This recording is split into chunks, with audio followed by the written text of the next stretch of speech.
Apocalipse, capítulo de número 6.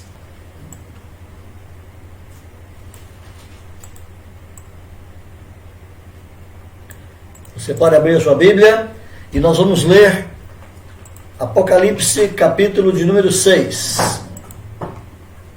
Esteja nos acompanhando. Hoje é o estudo de número 17, capítulo 6, verso 12 a 17. Apocalipse, capítulo de número 6, verso 12 a 17. Eu vou ler o texto, você acompanha aí na sua Bíblia, por favor, e mantenha a sua Bíblia aberta, esteja pronto para nos ajudar. Vi quando o Cordeiro abriu o sexto selo, e sobreveio grande terremoto, o sol se tornou negro como saco de crina, a lua toda como sangue, as estrelas do céu caíram pela terra como a figueira, quando abalada por forte vento, deixa cair os seus figos verdes, e o céu recolheu-se como um pergaminho, quando se enrola. Então todos os montes e ilhas foram movidos do seu lugar. Os reis da terra, os grandes, os comandantes, os ricos, os poderosos, e todo escravo e todo livre, se esconderam nas cavernas e nos penhascos dos montes, e disseram aos montes e aos rochedos: cai sobre nós e escondei-nos da face daquele que se assenta no trono e da ira do Cordeiro, porque chegou o grande dia da ira deles. E quem é que pode suster-se? Amém? Esse é o texto desta ocasião.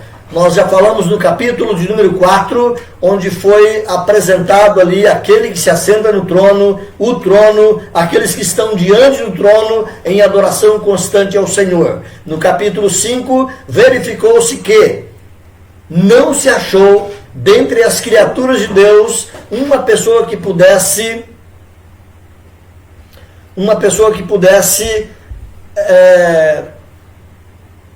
só um minutinho. Não se achou dentre as criaturas de Deus uma pessoa que pudesse realizar os atos de Deus, seja a criação, a redenção, a consumação, os atos de Deus na história, colocar em evidência o plano de Deus, o projeto de Deus, fazer com que ele se materializasse, não se achou. Particularmente o plano da redenção. Foi procurado no céu, na terra, debaixo da terra, dentre todas as criaturas de Deus, não houve alguém capaz. Mas de repente, o próprio Deus se coloca, o próprio Deus é aquele que vai realizar os atos da criação, da redenção, da consumação, e ele fará isso através do Cordeiro. Foi achado o Cordeiro, o leão da tribo de Judá, o Cordeiro que foi morto. E a partir dessa apresentação e desta glorificação do Cordeiro, no capítulo 5, no mesmo pé de igualdade com o Deus Todo-Poderoso, isso nos mostra, meus irmãos, que Cristo Jesus, o Cordeiro de Deus, ele não está abaixo de Deus. Ele não é uma segunda pessoa da Trindade, no sentido de ele ser um secundário. Não, a Trindade são três pessoas equânimes, iguais, em justiça, em glória, em poder, em força, em santidade. Tudo que um é tudo aquilo que o outro é. Os três são exatamente iguais na sua natureza, na sua essência, e os três são um. Nós não temos três deuses, como alguns querem dizer que o cristianismo possui, mas nós temos um único Deus. Mas esse único Deus, ele subsiste em três pessoas. Então, esse Cordeiro, o Filho de Deus, a segunda pessoa da Trindade, é aquele que foi encontrado digno de realizar e executar o plano de Deus, desde a criação, a redenção, a consumação. E no capítulo 6, nós olhamos então que o Cordeiro começa a desatar os selos daquele livro. Aquele rolo escrito por dentro e por fora, aquele rolo selado com 7 livros, ou com 7 selos, e o Cordeiro começa a desatar os 7 selos. Não vou repassar aqui os selos que já passamos, mas hoje nós estamos então no 6º selo.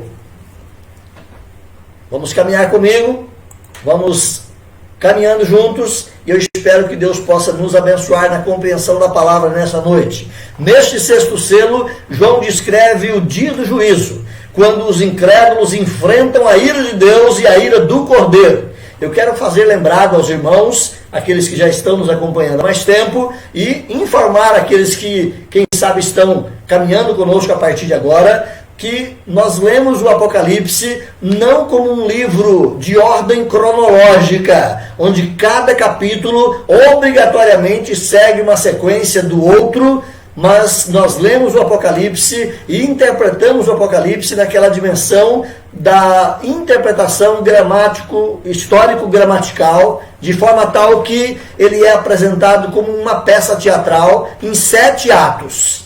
Não vou explicar isso aqui agora, os irmãos que estão conosco há mais tempo já viram isto, mas ele é descrito como uma peça teatral em 7 atos. Cada ato, você tem a história da criação, da redenção, da consumação.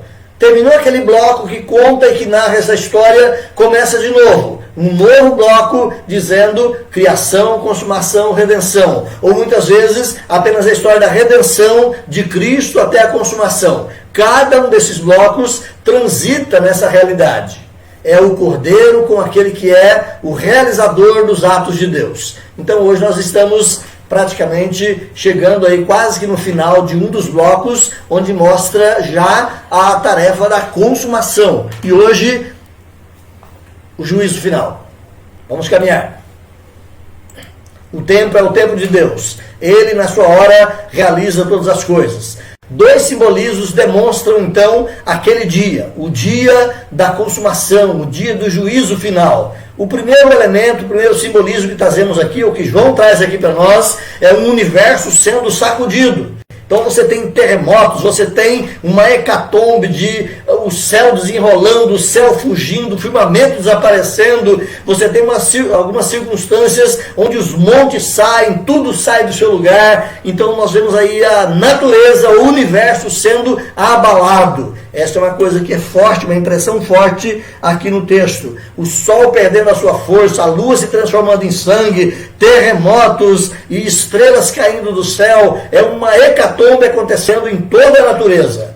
O segundo elemento que temos, que demonstra o terror daquele dia, são os homens aterrorizados, tentando se esconder da ira divina.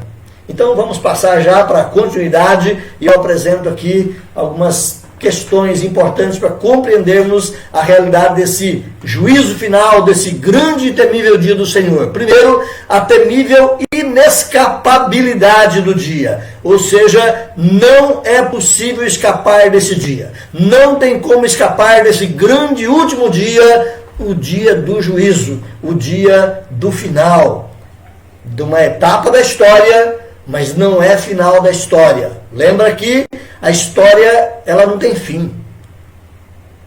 Uma vez criado os céus e terras, uma vez criado o ser humano, uma vez criado anjos, uma vez criado os seres morais, eles têm durabilidade eterna. Seja na eternidade com Deus, seja na eternidade sem Deus. Mas a história continua. Aqueles que já passaram por essa caminhada histórica aqui na Terra e morreram, eles estão em 2 lugares. Ou na eternidade com Deus, salvos e redimidos para a glória eterna, ou já desfrutando daquilo que a Bíblia chama de perdição eterna. E eles vão continuar existindo pelos séculos dos séculos, tanto de um lado quanto de outro. Essa é uma realidade que a Bíblia nos apresenta. Então não dá para escapar daquele dia. Eu estava falando que a história não termina. Vai ser apenas uma virada de página para uma realidade diferente que a humanidade e todo o reino de Deus vai experimentar. Esse é um dia, meus irmãos, notificado em vários pontos do livro do Apocalipse. Você vai ver, como dissemos, várias etapas onde de novo é apresentado o juízo, onde de novo é apresentado o fim, onde de novo é apresentado a ira de Deus e do Cordeiro. Então você vai ver em várias vezes acontecendo essas realidades em formas diferentes ou por ângulos diferentes. Na conclusão da introdução, lembra que a introdução está lá no capítulo 1, certo?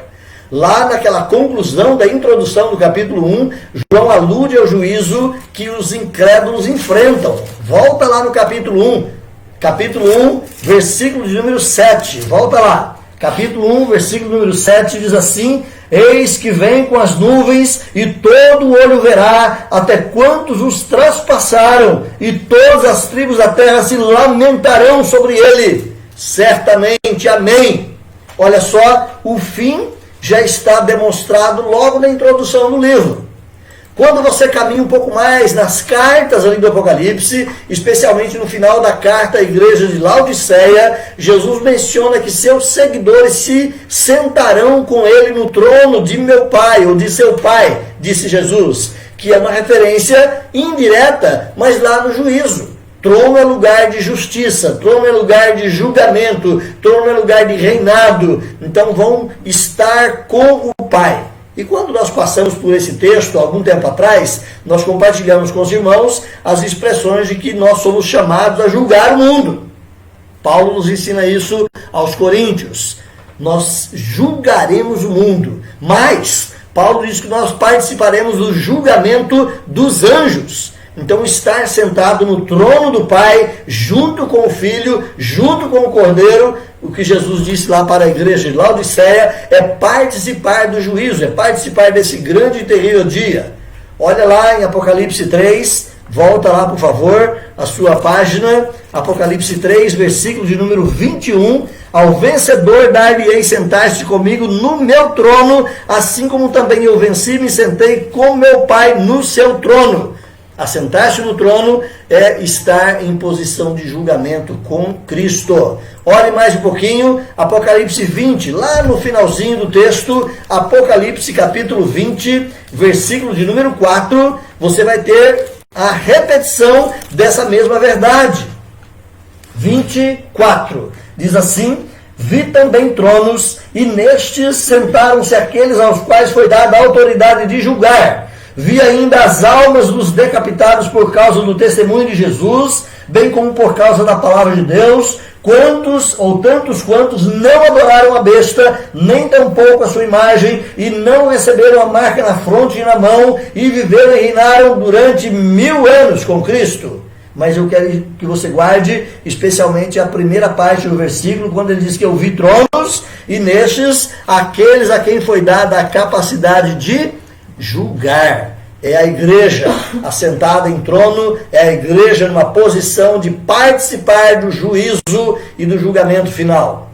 João aponta, meus irmãos, aqui para o inescapável juízo final, do qual não são precursoras, aliás, do qual são precursoras, então, as catástrofes da natureza, ou seja, durante ou antecedendo previamente esse juízo final, a natureza passará por uma convulsão. Vai haver catástrofes tremendas acontecendo na natureza. E João descreve isso aí. O dia anunciado, ele é horrendo, ele infunde pavor, ele, em toda a história, é apresentado esse dia terrível. Os homens fogem da ideia da existência desse dia, ou então negam a existência desse dia, ou então satirizam esse dia. É uma forma do homem brincar com a verdade para não levá-la a sério. Então esse dia ele é anunciado em toda a história. Eu quero que você acompanhe comigo alguns textos lá do Velho Testamento. Amós capítulo 2. Como Amós não é aquele livro que você lê todo dia, você vai demorar aí uns segundinhos para encontrá-lo, então eu vou te esperar. Amós capítulo 2. Vamos lá? Rapidinho. Amós capítulo 2, versículo 16. Amós 2,16. Diz aí que o mais corajoso entre os valentes fugirá nu naquele dia. É a ideia de estar apavorado. Obviamente que Amós ele transita entre realidades do seu tempo e realidades que se darão no fim da história, mas ele demonstra aí esse dia. Amós é aquele que escreve sobre o dia do leão. E quem é o leão? Jesus, o Cordeiro. Jesus, a raiz de Davi. Jesus, o leão da tribo de Judá. Ele é o leão. Amós prenuncia nas suas profecias um pouco desse dia do leão. Diz o texto aí que alguém fugirá. Entre os mais corajosos, os mais valentes, haverá aqueles que fugirão ou tentarão fugir no dia do Senhor. Eu quero que você olhe mais uma referência ainda aí em Amós. Amós capítulo de número 5. Vamos lá? 5:18. 5:18. Ai de vós que desejais o dia do Senhor. Para que desejais vós o dia do Senhor? É dia de trevas e não de luz. Quem deseja o dia do Senhor? Amós pergunta, ai de vós, por que desejais o dia do Senhor?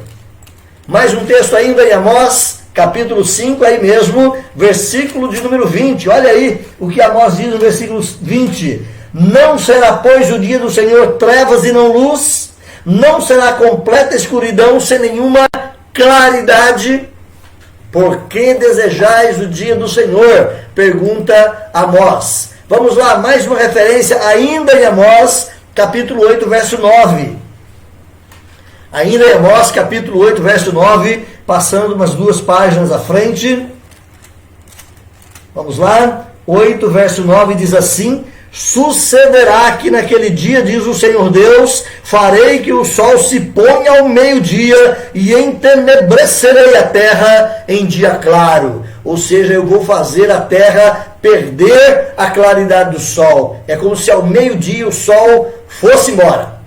Mais uma referência agora em Joel. Joel está um pouquinho atrás de Amós. Então, é o livro anterior a Amós, capítulo 1, versículo 15. Joel, capítulo 1, versículo 15. Volta lá, algumas páginas. Você estava no capítulo 8, umas 4 páginas atrás aí. Joel, capítulo 1, versículo 15, diz assim: ah, que dia! Porque o dia do Senhor está perto e vem como a assolação do Todo-Poderoso. Queridos, eu peguei aqui algumas referências que falam na história e nas profecias do povo de Israel sobre esse terrível dia do Senhor. Há mais. Se você for procurar e se nós tivéssemos tempo com fartura aqui, nós poderíamos trazer mais uma pá de textos no Velho Testamento que pronunciam o grande e terrível dia do Senhor. Eu lembro para os irmãos mais uma vez que Apocalipse ele está construído, ele está edificado, ele está embasado sobre o Velho Testamento. Existe mais ou menos 400 referências dentro do Apocalipse reportando textos ou realidades do Velho Testamento. Então o Velho Testamento é a base sobre a qual o livro foi escrito. Caminhando mais, eu quero dizer para você, chegou o grande e terrível dia da ira deles, vai dizer o texto. A narrativa que se desenrola, então, meus irmãos, em vários atos do livro do Apocalipse, é por isso que essa cena apresenta o dia do juízo aparecendo várias vezes ainda à frente na leitura lá de Apocalipse. Então essa é a primeira vez que você vê mais formalmente o texto, embora lá no capítulo 1 já havia demonstrado isso. Nas cartas aparecem indicativos desse último dia, mas o capítulo 6 reforça e apresenta de uma maneira mais completa. Então você viu, num primeiro momento aí, a inescapabilidade ou a incapacidade humana de escapar, de se evadir desse dia do Senhor. Ele vai chegar. Não há como negar, não há como escapar, não há como se resolver esse dia da ira de Deus. Esse é o primeiro ponto que eu queria deixar para você, olhando esse texto aqui de Apocalipse. Mas eu quero olhar então catástrofes que acontecerão na natureza. Ao abrir o sexto selo, quem abre o sexto selo? Jesus, tá? Todos os selos são abertos pelo Cordeiro. Então, cada selo que é aberto é o Cordeiro que abre. Olha no versículo 12. Apocalipse 6:12 diz assim: vi quando o Cordeiro abriu o sexto selo. Então, ao abrir o sexto selo, João viu sinais na terra e no firmamento. O que é que João viu? João viu 6 sinais. Olha aí comigo, João viu 6 sinais acontecendo na terra e no firmamento. Primeiro sinal, um grande terremoto.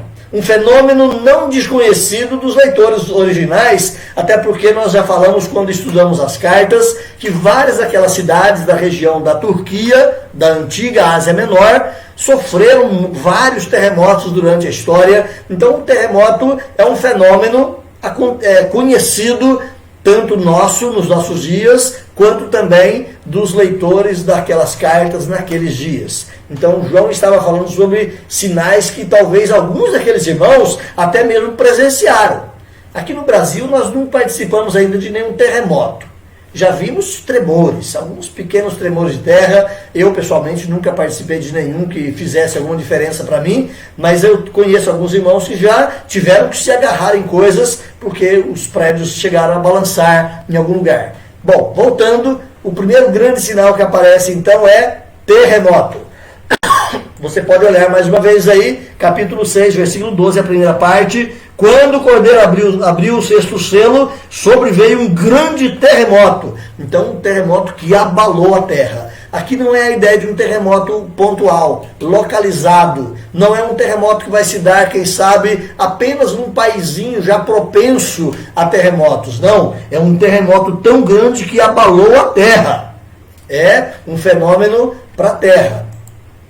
Segundo sinal, o sol torna-se negro.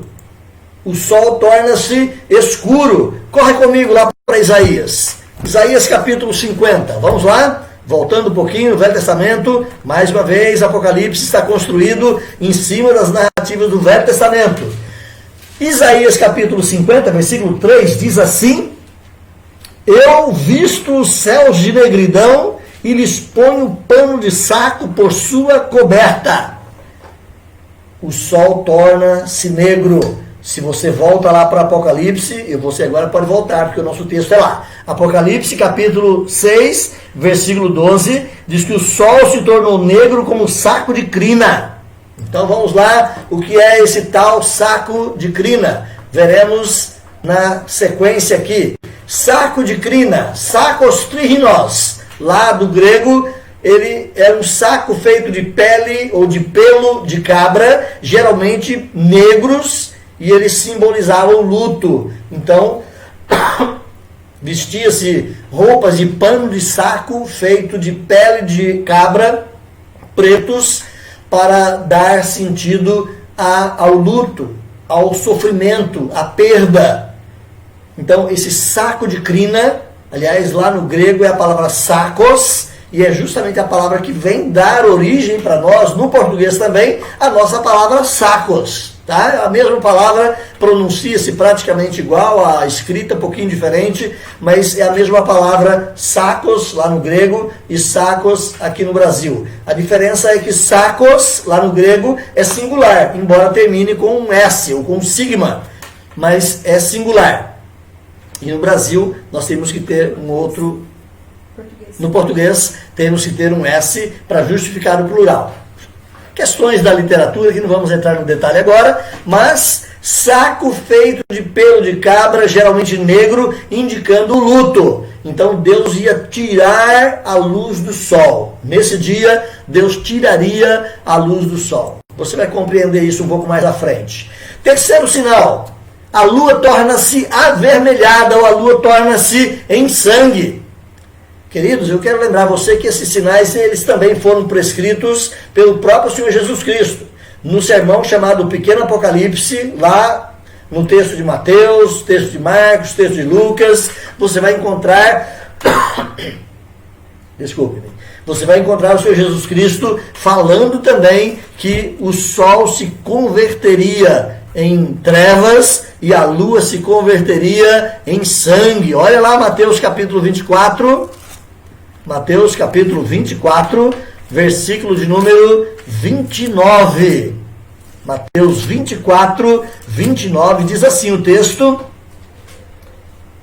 Logo em seguida a tribulação daqueles dias, o sol escurecerá, a lua não dará a sua claridade, as estrelas cairão do firmamento e os poderes do céu serão abalados. Olha só, o que acontece aqui em Apocalipse capítulo 6 é o cumprimento daquilo que Jesus disse que acontecerá lá naquele último e terrível dia. Quarto sinal: as estrelas despencam para a terra. Na visão de João, as estrelas caem do firmamento e vêm sobre a terra.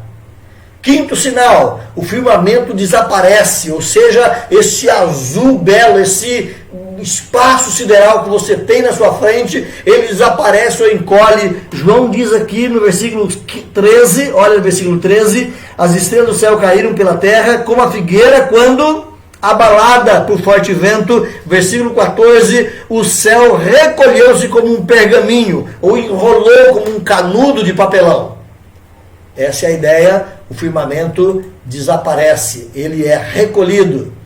Sexto sinal: altera-se o relevo da terra. Olha o que diz aí, então todos os montes e ilhas foram movidos do seu lugar. Esses sinais se darão completamente lá naquele último dia. Um terremoto pode mudar o contorno da terra, nós sabemos disso.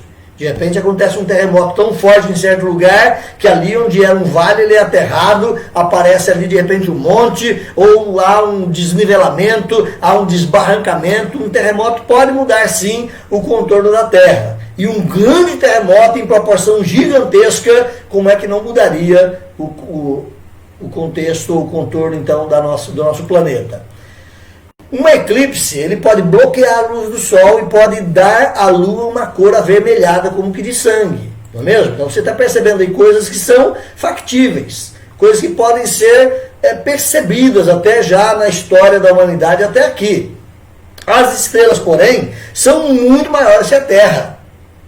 O Sol, por exemplo, é uma estrela de quinta grandeza, salvo engano, ele é 49 vezes maior que a Terra, se não é que eu estou enganado. Mas ele é muito grande. Então é impossível que as estrelas caiam sobre a Terra. Porque uma só estrela caindo sobre a Terra, talvez ela fosse maior que a Terra, destruiria o nosso planeta. Então é importante nós percebermos esta situação que João está vendo. O firmamento pode desaparecer como um rolo que se enrola. Para desaparecer o firmamento, teria que evadir ou sair de cena, quem sabe, toda a estrutura sideral que temos sustentando todos os planetas e todo o universo. Então, é uma ideia como que num sonho, mas de repente pode não ser uma ideia literal. Os montes e as ilhas, eles não se movem dos seus lugares, eles são peças estáticas e firmes, concorda? Então, só para perceber que essa visão de João, ela não precisa ser interpretada literalmente. Ela pode ter simbolismos aí na sua interpretação. Vamos caminhando. Simon Kistemaker, um grande teólogo e exegeta, comentando aqui o texto de Apocalipse, ele vai dizer que a linguagem de João não pode ser tomada com literalidade inflexível, ou seja, não dá para dizer que é tudo ao pé da letra. Por outro lado, algumas convulsões incomuns na natureza de fato ocorrerão quando o tempo cósmico cessar e a eternidade tiver seu lugar. Ou seja, quando for a transição dessa velha terra, desse velho sistema para novos céus e nova terra, as coisas serão mudadas. Então, de fato, vão ser abaladas. E a Bíblia fala disso em vários pontos, que Deus abalará os céus e a terra na consumação das coisas. Então, você vê aqui o final, algumas coisas acontecendo na terra. O que predominava no princípio, lá na criação, não era a luz. Lembra? No princípio havia trevas sobre a face do abismo. Então o que predominava lá no início eram as trevas. E assim será para os incrédulos quando vier o juízo. O que vai predominar para eles serão as trevas. Volta para Amós. Vamos lá? Volta para Amós. Já estivemos passeando lá com esse boiadeiro agora há pouco. Lembra que Amós era um boiadeiro? Então nós vamos estar agora mais uma vez conversando com ele. Amós capítulo 5, versículo 20. Nós já passamos com ele lá nesse sítiozinho. Não será, pois, o dia do Senhor trevas e não luz? Não será completa escuridão sem nenhuma claridade? Olha só, o que predominava lá no princípio da criação eram as trevas. O dia do Senhor, trevas. para os ímpios. Joel, você passou por Joel agora há pouco também, capítulo 1, versículo 15. Agora eu te convido para passar no capítulo 2, versículo 2. Joel, capítulo 2, versículo 2. Um pouquinho atrás aí de Amós, lembra? Volta umas páginas. Diz o texto, dia de escuridade. Eu vou ler com você o versículo 1 também, pode ser? Joel 2, 1 e 2 então. Tocai a trombeta em Sião e dai voz de rebate no meu santo monte. Perturbem-se todos os moradores da terra, porque o dia do Senhor vem, já está próximo. Dia de escuridade, densas trevas, dia de nuvens e negridão. Como a alva que por sobre os montes, assim se difunde um povo grande e poderoso, qual desde o tempo algum nunca houve, nem depois dele haverá pelos anos adiante, de geração em geração. Aqui é um outro contexto lá da realidade nos dias de Joel, mas eu quero ficar com a expressão que ele fala aqui do dia do Senhor. Um dia de trevas e não de luz. Mas a imagem de estrelas caindo consiste de um completo deslocamento das estrelas no espaço sideral. Você se lembra que no último dia o Senhor disse que vai criar novos céus e nova terra. Você vê os montes saindo do seu lugar, você vê o céu entrando em convulsão, você vê um terremoto sacudindo e remexendo com a terra, você vê a terra sendo transformada. É o último grande dia do Senhor, é o dia da ira do Senhor. A atmosfera que oferece a aparência azul do firmamento desaparece e é removida. Novos céus se estabelecem. Nesse grande e terrível dia do Senhor, vai haver uma hecatombe, uma mudança terrível em todo o sistema cósmico. Por fim, o contorno dessa terra visível, nos montes e nas ilhas, muda-se completamente.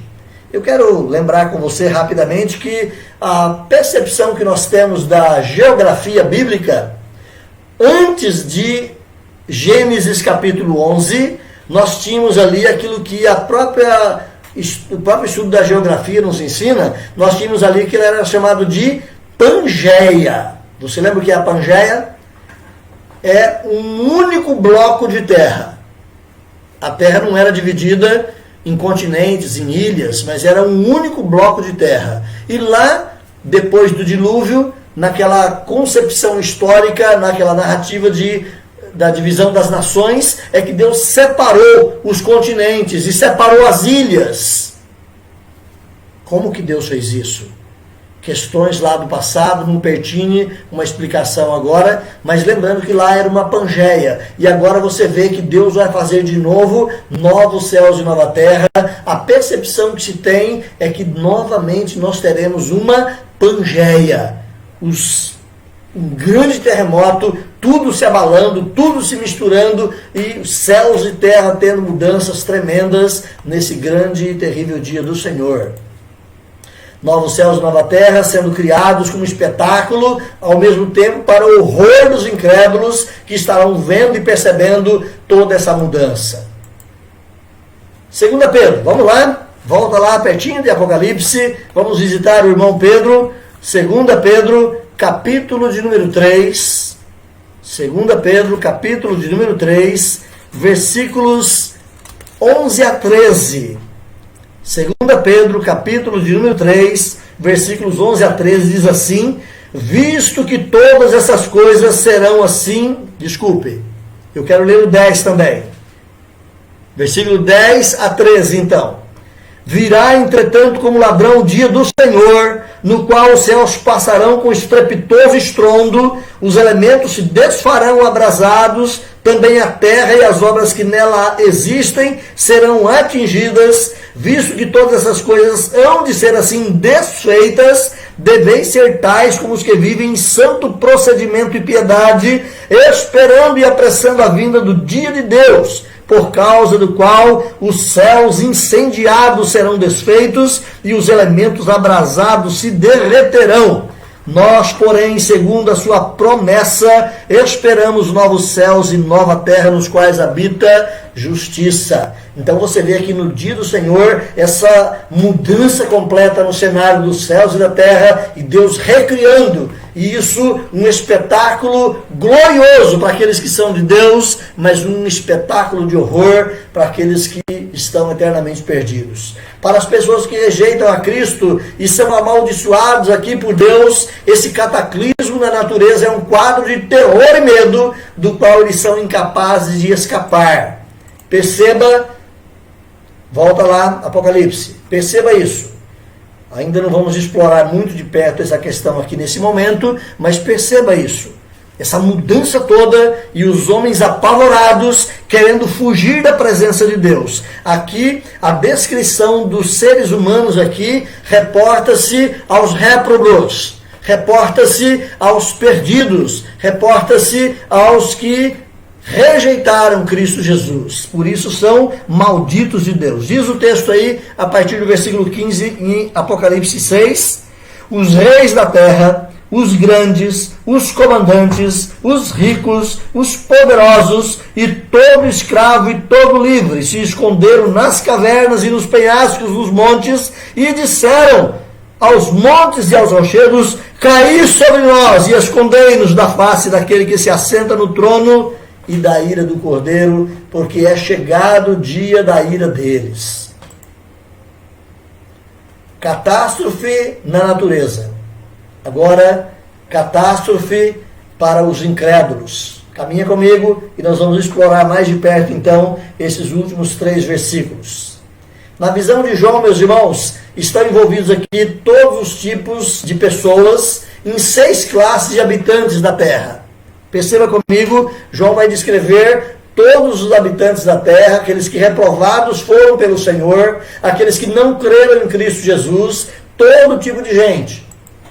E João vai descrevê-los aqui para nós. Olha no versículo 15, particularmente os reis, os grandes, os comandantes, os ricos, os poderosos, todo escravo e todo livre. Vamos lá? Os reis são os governantes supremos da terra. São os presidentes das nossas democracias desses dias modernos. São os reis de algumas nações. São os poderosos que governam o mundo, e isso em todas as épocas. Os grandes são os homens na qualidade de conselheiros e administradores, os ministros, os primeiros ministros, os grandes conselheiros, os governadores do mundo. Esses são reputados como grandes. Você tem mais aí os comandantes ou os generais. Aqui você tem os poderes bélicos e militares do mundo. Por mais poder que possa ter esses homens lá no topo dessa pirâmide bélica ou militar, eles fugirão de Deus. Os ricos são a influência econômica, os poderes da economia, os grandes e poderosos, donos e mandatários do dinheiro em todo o mundo, em todos os tempos. No versículo 5, no versículo 15, você tem ainda o 5º grupo, os homens fortes. São os poderosos, com faculdades físicas e mentais, os grandes gênios, os grandes administradores ou realizadores da história em nossa época, em cada cidade, em cada lugar do mundo. E você tem aí um 6º grupo, na escala social estão então as multidões mais pobres, os escravos, ou então aqueles que já conquistaram a sua liberdade, são livres em certa forma, mas também. Então você tem toda a humanidade representada, todos eles reprovados por Deus, todos eles rejeitaram o Cordeiro e todos eles sofrerão a ira de Deus e do Cordeiro. Vamos caminhar um pouquinho mais aqui. João apresenta aqui, meus irmãos, então um retrato de todos os níveis da humanidade, do topo ao fundo. Pegue a pirâmide, do topo da pirâmide, os mais altos elevados poderes, donos e realizadores da história, descendo até o mais baixo espaço da pirâmide, lá onde estão os escravos, os proscritos, os renegados da sociedade de hoje. Todos eles enfrentarão a vinda do Cordeiro, o dia do juízo. Essas multidões rejeitaram a Cristo como Senhor e Salvador e agora são incapazes de escapar à ira de Deus e a ira do Cordeiro. toda essa humanidade. Aqui não está dizendo que será apenas os que estiverem vivos lá no último dia. Não, todos. É que no texto aqui ele é sucinto, mas se você se lembrar, no ato da vinda do Senhor, no ato da descida de Cristo Jesus, virão com Cristo os espíritos daqueles que morreram e estão com eles lá. Lembra no selo anterior, o quinto selo? O que é que tinha no quinto selo? Aqueles que morreram em todos os tempos da história e estavam lá diante do altar. Esses que morreram e estão lá com o Senhor, no dia da vinda de Cristo, eles descerão com o Senhor. Aqueles espíritos, aquelas almas ali que estão sem os seus corpos, descerão. E, ao mesmo tempo, aqui na terra, no ato da vinda de Cristo, os cemitérios terão um fenômeno tremendo. Todo lugar onde tiver um morto, esse corpo será reconstituído, reconstruído, e o seu espírito realocado nesse corpo. Agora um corpo aperfeiçoado, glorificado, e todos então, juntos com os vivos, subiremos para o encontro do Senhor nos ares e desceremos para esse juízo final. Ao mesmo tempo, os que morreram sem Cristo e hoje estão no lugar da perdição, a pressuposição bíblica é que eles também virão e os seus corpos serão ressuscitados. E aqui o texto está tratando apenas dos ímpios. Então essa multidão de ímpios, de todas as categorias, de todos os níveis de poderes ou níveis sociais, estamentos na área de economia, de classes sociais, toda a humanidade ímpia e sem Cristo estará ali e quererão fugir desse dia. Olhe o versículo 15b. 15b. Eles se esconderam nas cavernas e nos penhascos dos montes. Toda essa humanidade, é claro que não é uma ideia figurativa, não é uma realidade ipsis verbis, ou ao pé da letra, ao pé do verbo ipsis literis, mas é uma representação na visão de João. Toda essa humanidade fugindo para onde tinha um buraco, para onde tinha uma montanha, para onde tinha uma caverna, e tentando escapar da ira do Cordeiro. E mais, a visão de João aqui, meus irmãos, apresenta então todos tentando se esconder. Toda a humanidade. Na visão do sonho, na visão de João, eles queriam correr para as cavernas, por entre as formações rochosas. Lembra que toda a terra está em movimento. Ou esse grande terremoto acontecendo, essa hecatombe acontecendo, e montanhas se diluindo, cavernas surgindo, rachaduras acontecendo, e essa humanidade perdida. Isso, claro, que na visão de João, eles tentando fugir e escapar dessa ira do Cordeiro. As tentativas de escapar ao juízo divino terminaram em fracasso. Não há como escapar do juízo de Deus. Essa é uma realidade que você tem descrita aqui. Preferiram ser esmagados pela morte em curta agonia a serem arrastados à presença de um Deus irado. Olha o que diz o versículo 16. Eles querem morrer. Eles gritam para os montes: caiam sobre nós, esmaguem-nos, esconda-nos da ira de Deus. Eles preferem morrer, preferem ser esmagados, preferem desaparecer a poderem enfrentar a ira desse Deus. Mas é apenas o horror. Nem sequer a morte existirá mais. Nem sequer a possibilidade de escapar existirá para os tais. Nos versos anteriores, meus irmãos, a natureza estava em movimento transformador, e João mostra aqui um quadro dentro do mesmo quadro de acontecimentos que estão ocorrendo simultaneamente. A terra em movimento, as montanhas se diluindo, cavernas se abrindo, e toda essa mudança aqui no planeta, e as pessoas no seu horror perante a grandeza de Deus, querendo fugir e querendo escapar, apenas o horror predominando, o terror tomando conta de cada ser, de cada coração, querendo fugir de Deus. À medida que a natureza se move em transformação, os reprovados procuram se esconder de Deus, mas é inútil. Os inimigos de Deus e do Cordeiro veem os montes se sacudindo, as rochas caindo, e no desespero, como você vê no versículo 16, eles clamam a esses objetos inanimados que caiam sobre eles, porque ser esmagados por eles é melhor do que enfrentar a ira de Deus. Fazer uma digressão rápida aqui. Hoje, quando as coisas se apertam muito, o desespero toma conta, o indivíduo foge para a morte, sai pela porta lateral, pendura uma corda no pescoço, dá um tiro na cabeça, toma um veneno, pula da ponte, pula de um prédio, pula no metrô. O indivíduo tenta fugir. A morte, para essas pessoas em desespero, no tempo presente, é como que uma fuga do seu momento de desespero. Mas nós sabemos que a pessoa não foge coisa alguma. Ela vai continuar existindo também no seu desespero. Mas aqui a tentativa é morrer de novo.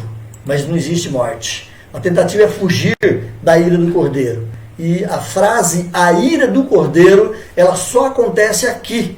Em todo o Novo Testamento, só aqui no livro de Apocalipse, que você tem essa frase dizendo a ira do Cordeiro. Como entender a ira do Cordeiro? Ele não é manso e humilde? Ele não é cheio de amor e de bondade? Como entender a ira do Cordeiro? Queridos irmãos, é bom nós lembrarmos que o Cordeiro é o Deus Todo-Poderoso. Não é um outro Deus. Não é aquela ideia que alguns já tiveram que o Deus do Velho Testamento era um Deus terrível e o Deus do Novo Testamento é um Deus bonzinho. Não, é o mesmo Deus. Ele é o mesmo ontem, hoje e será para sempre. Então, é uma emoção do Senhor ou é o seu pronunciamento acerca do castigo dos inimigos? Então, a ira de Deus é o ato da justiça de Deus contra a pecaminosidade, seja dos homens, seja dos anjos. É a justiça de Deus acontecendo. Não é só um sentimento, como nós muitas vezes temos, mas é a realização da justiça de Deus contra o pecado. A palavra ira, lá no grego, é a palavra orgê. Ela expressa uma justa retribuição. Por isso é que eu li com você o texto lá de Romanos capítulo 1, versículos 8 a 11, aproximadamente ali, quando Paulo fala que Deus há de retribuir a cada um. Romanos 1,18, o texto vai dizer que a ira de Deus se revela dos céus contra a impiedade dos homens. Hebreus 3,11, pode correr para lá um pouquinho, volta aí, está pertinho de Apocalipse, Hebreus 3,11, o texto vai nos dizer que assim jurei na minha ira, não entrarão no meu descanso. Deus é um Deus que tem ira. Ele é todo bondade, ele é todo amor, mas ele também é todo justiça. E a ira é a aplicação da justiça de Deus sobre o pecado. A palavra cordeiro é o símbolo de Cristo aqui no Apocalipse. Então você vai encontrar muitas e muitas vezes a expressão do cordeiro. Então, o cordeiro é o Cristo que confronta os seus inimigos no fim das eras e ele desencadeia a sua fúria ou a sua justiça contra os seus oponentes. O cordeiro, como o livro da história mundial na mão, ele é também o leão que ruge na sua ira. Ele é aquele leão que tem a ira contra os seus adversários. Lembra de Amós falando sobre o dia do leão? Ele é o leão da tribo de Judá, que tem a ira e o poder de justiça contra os seus adversários. Apocalipse 17, dá uma corridinha aí para frente. Apocalipse 17, versículo de número 14. Apocalipse 17, versículo de número 14, assim diz: pelejarão contra o Cordeiro, e o Cordeiro os vencerá, pois é o Senhor dos senhores e o Rei dos reis. Vencerão também os chamados, eleitos e fiéis, que se acham com ele.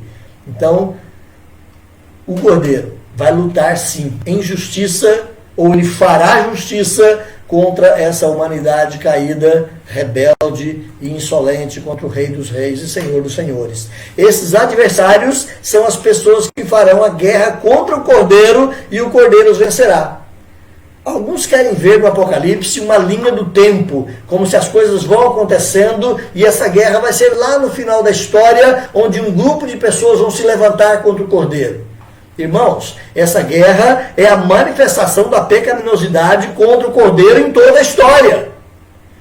E o desfecho final é justamente o ato de justiça de Deus em Cristo Jesus, através do Cordeiro, desferindo a ira dele sobre toda a raça humana pecadora e insubmissa, rebelde, que não creu e que não recebeu o Senhor Jesus como seu Salvador. Alguns manuscritos, interessantemente, contêm o pronome possessivo singular, aqui no último versículo. Olha aí, mais uma vez, Apocalipse 6. Apocalipse 6, versículo 17. Porque chegou o grande dia da ira deles.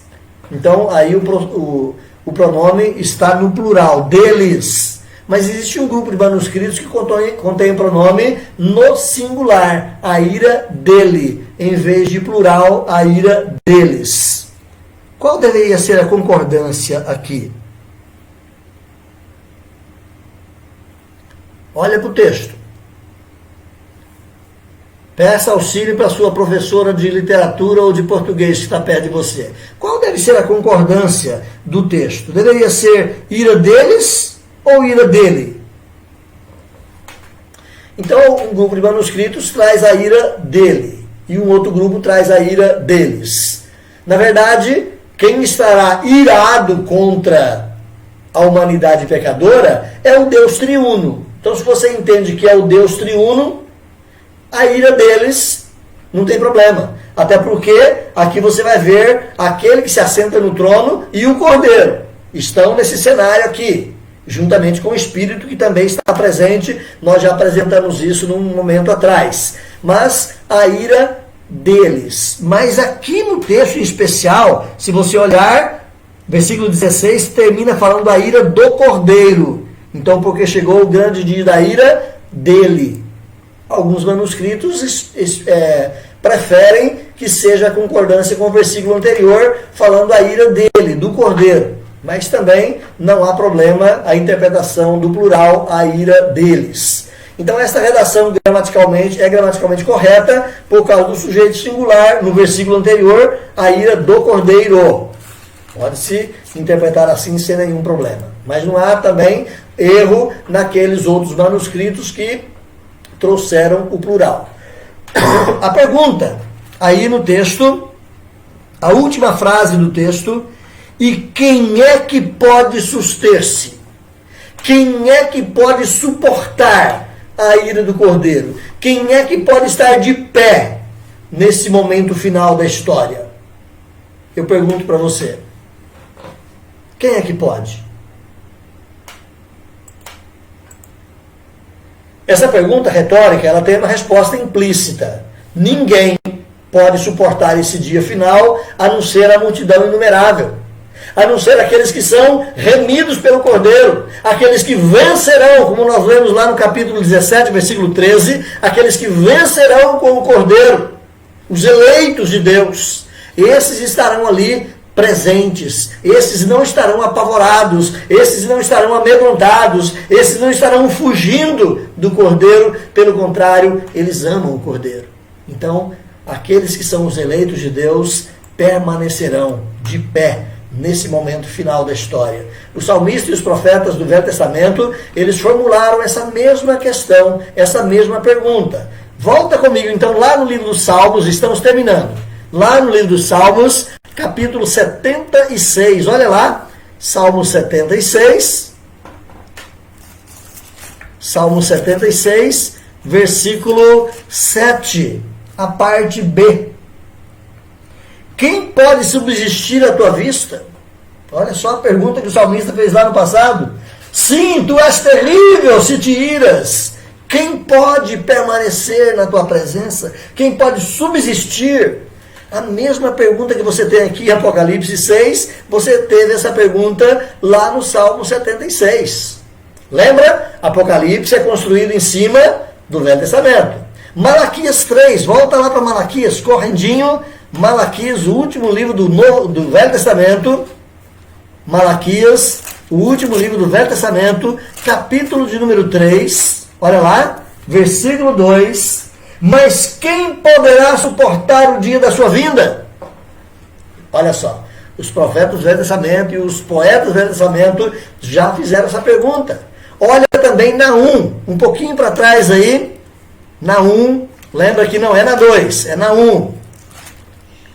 Essa piadinha foi feia, hein, gente? Eu perdi na 1 aqui da minha Bíblia agora. Oi?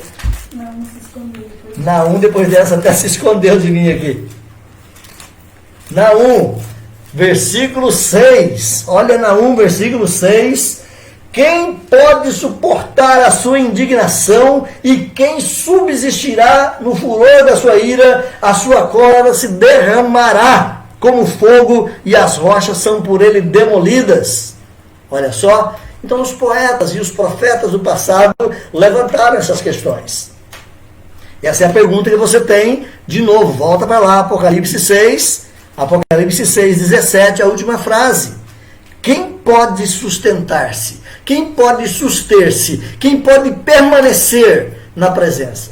Meus irmãos, os inimigos de Deus não estão clamando por misericórdia, eles não revelam genuíno arrependimento, pelo contrário, eles buscam se esconder do juiz, porém eles são incapazes de escapar. Eu quero dizer para você que no último dia, embora eles estarão apavorados, mas eles não têm arrependimento.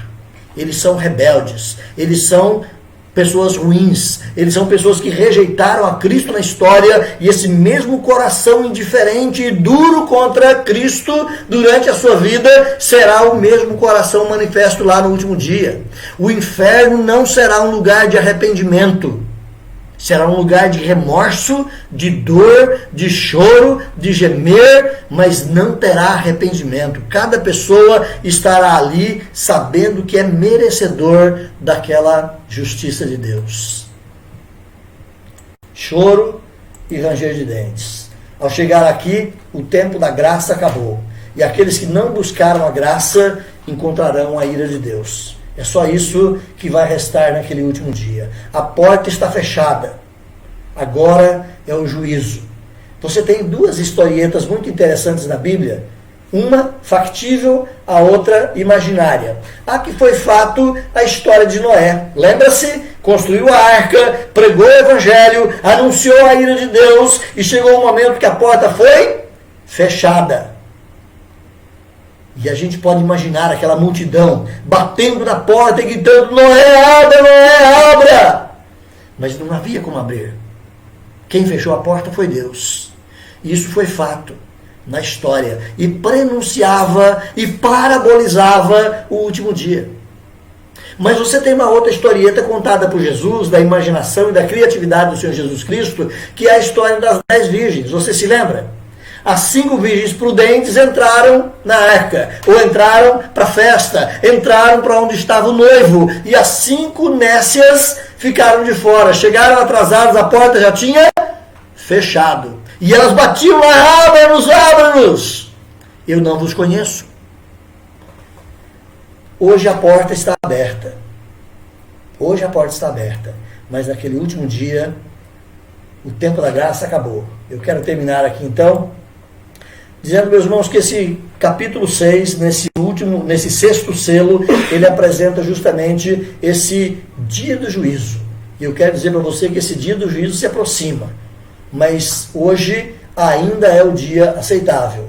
Esse tempo do juízo está próximo, não sabemos quando, mas está próximo. Mas hoje ainda é tempo de resolver a questão com Deus. Você ainda pode se voltar para Deus e ainda pode encontrar perdão. Você está preparado para esse último dia? Você estará de pé nesse último dia? Quem estará de pé naquele último dia? Os que amaram a Cristo. Os eleitos, os remidos. Eles estarão lá com o vencedor, de pé naquele último dia. O dia final está próximo. Eu quero deixar esse texto conosco como um aprendizado dessas realidades tão fortes, tão impactantes, desses poucos versículos, mas ao mesmo tempo como um desafio a qualquer pessoa que estiver nos ouvindo ou que nos ouvirá em tempo próximo, lembrando disso. Esse texto é um alerta. O dia último está para chegar. E agora é o tempo da graça de Deus. Vamos partir para o nosso encerramento.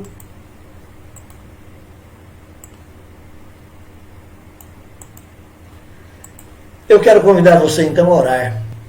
Quero que você ore para Deus. Quero que você clame ao Senhor. Quero convidar você a se colocar diante desse Deus. Se você é um eleito do Senhor, se você é um remido de Jesus Cristo, se você já abraçou a fé no Cristo que morreu lá na cruz do Calvário, se você reconhece que Ele é a única porta, a única forma, a única arca, a única maneira de salvação, e não há salvação em nenhum outro, se você realmente crê nisso, não se assuste com essas coisas. Não fique atemorizado, pelo contrário, esteja confiante. Lembra de Apocalipse 17:13, tá bom? Guarde isso. Ele os vencerá e também com ele vencerá os eleitos, aqueles que foram comprados pelo sangue do Cordeiro.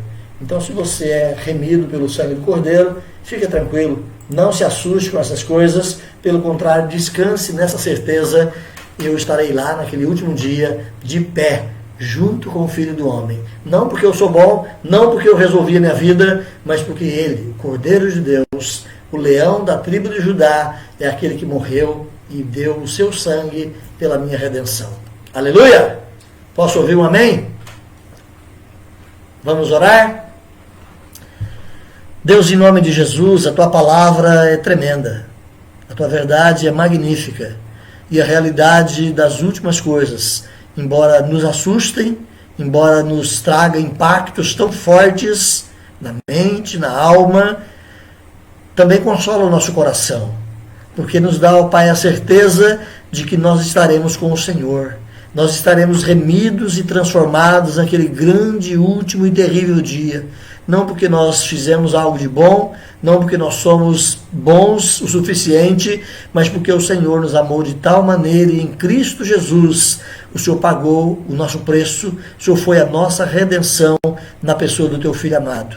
Quero glorificar o Senhor, quero bendizer o Senhor, ó Pai, quero exaltar o Teu nome e pedir que o Senhor coloque no coração, na mente, no espírito de cada um dos nossos irmãos, ó Pai, que estão aqui nos ouvindo, que estão aqui recebendo a Tua palavra, coloque no coração deles essa certeza de fé, essa confiança na salvação e ao mesmo tempo, ó Pai, o nosso clamor pela salvação de outros tantos que estão, quem sabe, à nossa volta. Sejam parentes, amigos, conhecidos, que nós possamos ser esses porta-vozes da Tua salvação enquanto é o tempo da graça. Abençoa-nos, fortaleça-nos, encha-nos de alegria, encha-nos de segurança, encha-nos do Teu conforto, em nome de Jesus. Amém, amém.